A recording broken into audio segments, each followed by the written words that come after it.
Hi, my loves. Welcome back to the Starscartel channel. If you don't know, I am Star. So, y'all, as promised, y'all, your girl was taking a little break, but in reality, God called me, okay? I was sitting here, jamming to Mariah Carey's Music Box album. I cannot believe it has been 30 years since she has released that masterpiece, that classic. And, yeah, I'm gonna go ahead and get into it, because I can literally sit here for about 20 minutes talking about this album alone. But anyways, that is not the point. The message comes from the song "Without You." I was going to try to sing this song, but I'm not going to embarrass myself in such a way. I know I cannot hit the notes the way Mariah can, so I'm gonna say the lyrics, okay?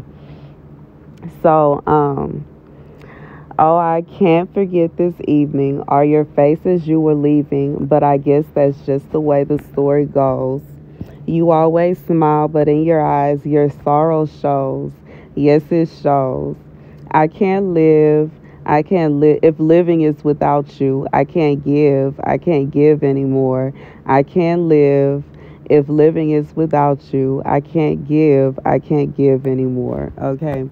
So that's the song, y'all. Obviously, it doesn't sound as amazing as it does with Mariah's voice. You know what I'm saying? When she's hitting them notes, because baby, she just showed out on this. But anywho, messages not just specifically about Mariah, but give flowers where they deserve. The scripture comes from Daniel 11:10.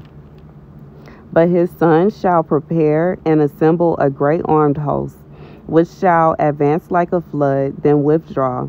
When it returns and surges around the stronghold, the king of the south provoked shall go out and fight against the king of the north, whose great host shall make a stand, but shall be given into his hand and be carried off. In the pride of his heart he shall lay low tens of thousands, but he shall not triumph. For the king of the north shall raise another army greater than before. After some years he shall attack with this large army and great resources. In those times many shall resist the king of the south, and outlaws of your people shall rise up in fulfillment of the vision, but they shall fail.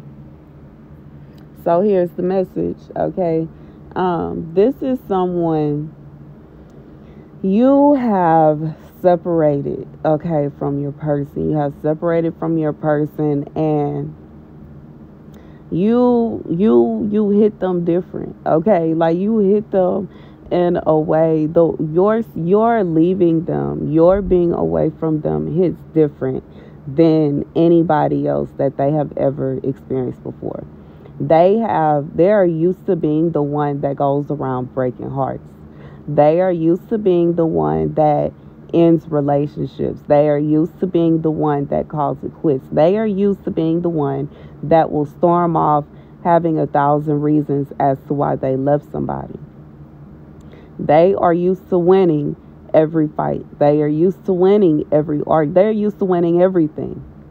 And whoever you are, you have them singing, this song. They're heartbroken. They are hurt. They cannot believe that you are gone. Like, they cannot believe. And you're not just gone. Some people, they say they done and they say they finished, but they really not finished. You know what I'm saying? If they decide, this person is used to, if they want to come back around, they used to women or men that are like, okay, you can come through, or yeah, you can come see me, yeah, I miss you, yeah, it's cool. And you like, nah, when I said I was through, I mean I was through. When I said, if you don't stop cheating on me, I'm not taking you back, I meant what I said. When I say, if you don't learn how to keep your hands in your pockets, then we not going to be able to work this out, I meant what I said. I said what I said, and I mean what I said. They don't know how to deal with that. They don't know how to deal with that. They may have 1,000 exes that it's a revolving door with them, but with you, they don't get it. They don't understand. They are not comprehending that you said no, and you put your foot down about it. This doesn't mean that you're going off and you're being a thot. This doesn't mean that you got a bunch of people that you hanging out with and that you then moved on. You are simply in peace, having peace, being alone. And you would prefer to be alone than to entertain whatever it is they're trying to force you to entertain. So, I just feel like this is someone you are separated from your spouse. And God has asked you, God has told you to separate from your spouse. God may have had to yank you away from your spouse because they would not stop whatever it is that they were doing.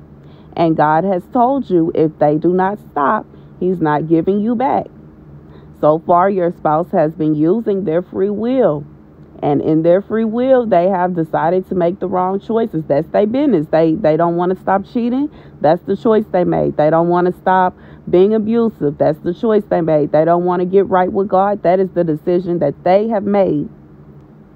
And they are confused because in the midst of this, your separation from them, they have been able to go around to all the little exes they got in they black book, little black book, a little pink book, whatever they got going on. They've been able to call up everybody. They done visited everybody. They done laid down with everybody. They done had a good time with this person, that person, and the third. And every time they call you, they get the dial tone. Every time they call you, they get the voicemail. They are not understanding why you are not replying to their text messages. They are not comprehending why you are not responding to their emails. You might have sent them to the spam folder. Baby, they are confused. They are confused. They are confused. They are confused. This is somebody that they are singing this love song, but they are confused because they don't understand why you are not reacting to them like everybody else is. They are used to people who are, and I don't want to call them easy, but these are like people that they'll just deal with it. They're used to people that'll just deal with it. They are used to people that will let them do whatever they want to. They are used to people that will let them come and go as they please. They are used to people that, they are used to people with no morals, no ethics, that's what they used to. And now they have met you and they are shocked. They are shook. They don't understand. They are not comprehending. And they are feeling very sad. They are feeling like they are in mourning. And I think the saddest thing about this is like the logic of this person, that they are so depressed. That's so sad. They are in mourning. But instead of them doing what God has been asking them to do, and what is that? What is that, class? Okay, they need to keep it in their pants. They don't know how to stop cheating. They cannot figure out the code to be able, they can't find the strength to stop calling people that they not married to. They cannot find the courage to stop looking and chasing after people that don't belong to them. They cannot find the wisdom that if they would put forth all the effort that they put in forth to go and cheat on you, and instead of that, going and trying to get you back and get their life together, get their self together, if they were more focused on that, maybe, just maybe, they wouldn't have to be dealing with that mourning, depression, or sadness, because they would have their spouse. But no, yet and still, they are using their free will to carry on being as thotty, that they are living their thotty dreams out, and they are still causing their own destruction. They are causing their own pain. They are causing their own heartache. They are causing their own sadness. And, in reality, this is so sad. Like, it is really sad. And, I feel like, I know half of y'all gonna be like, I'll pray for them, and half of y'all gonna be like, I didn't shunt the deuce to them, and I don't want them to come back, and I understand both. But, that's the message, okay? I'm sorry for laughing, but that's the message. That's the message. They are causing their own sadness. They causing their own mourning. They causing their own depression, because instead of them realizing that maybe if they weren't chasing after easy people, and they weren't chasing after people that allowed them to have a revolving door, and they were more focused on being with their person, they wouldn't be so sad. And in some cases, this person could simply be a counterfeit, and they are more bothered by the rejection. Okay, this could be a narcissist that is used to getting their way. They are used to having whoever they want to. They are used to being able to control how people react to them. And you are not giving them the reaction that they used to. They used to people just accepting them doing whatever. They are used to people just allowing them to do whatever they please. And when it comes to you, you shut it down. You said no. No. And this is somebody you would prefer to be by yourself than to deal with someone that is behaving in this way. And that's the message, baby. That's the message. That's the message. That's the message, y'all. Thank you guys for watching. Be sure to like, share, and subscribe. Deuces.